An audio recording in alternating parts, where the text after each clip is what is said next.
హైదరాబాద్ విశ్వవిద్యాలయాన్ని ఆనాడు హైదరాబాద్లో స్థాపించడం జరిగింది.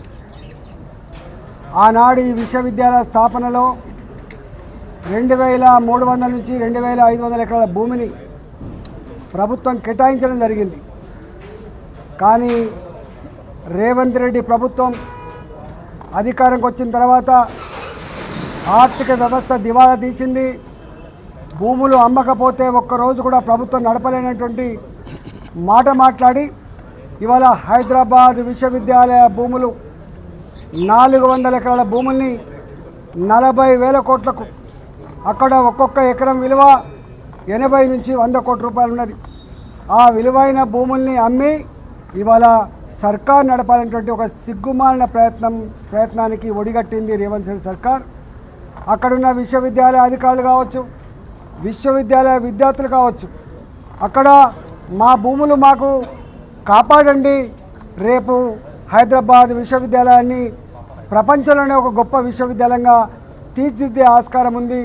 ఒకవైపు ఏమో ఇవాళ దవాఖాన కడదామంటే భూములు దొరకలేవు, రెసిడెన్షియల్ స్కూల్ పెడదామంటే భూములు దొరకలేవు. ఇప్పటికే విశ్వవిద్యాలయ భూములన్నీ కూడా ఆక్రమణకు గురవుతూ ఉన్నాయి.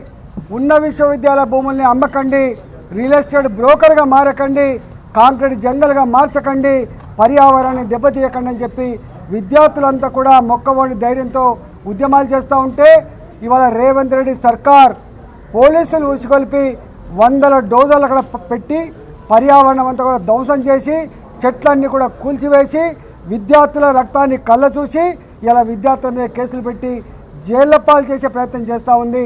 ఇవాళ హైదరాబాద్ విశ్వవిద్యాలయ విద్యార్థులకి తెలంగాణ రాష్ట్రంలో ఉన్నటువంటి అన్ని విశ్వవిద్యాలయ విద్యార్థులు కూడా సంఘీభావం ప్రకటించడమే కాకుండా విశ్వవిద్యాలయ భూములు కాపాడమని చెప్పి వాళ్ళు ఉద్యమాలు చేస్తూ ఉన్నారు.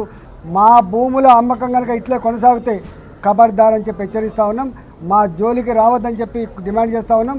భారతీయ జనతా పార్టీ ఆ భూముల రక్షణలో మాకున్న శక్తి మేరకి విద్యార్థులకు విశ్వవిద్యాలయానికి అండగా ఉంటామని చెప్పి విశ్వవిద్యాలయ భూములు కాపాడంలో భారతీయ జనతా పార్టీ పార్లమెంట్ సభ్యులుగా, భారతీయ జనతా పార్టీ శాసనసభ్యులుగా, భారతీయ జనతా పార్టీ శాసనమండలి సభ్యులుగా పార్టీ యావత్ అంతా కూడా వాళ్ళకు అండగా ఉంటుందని చెప్పి తెలియజేస్తూ ఉన్నాం.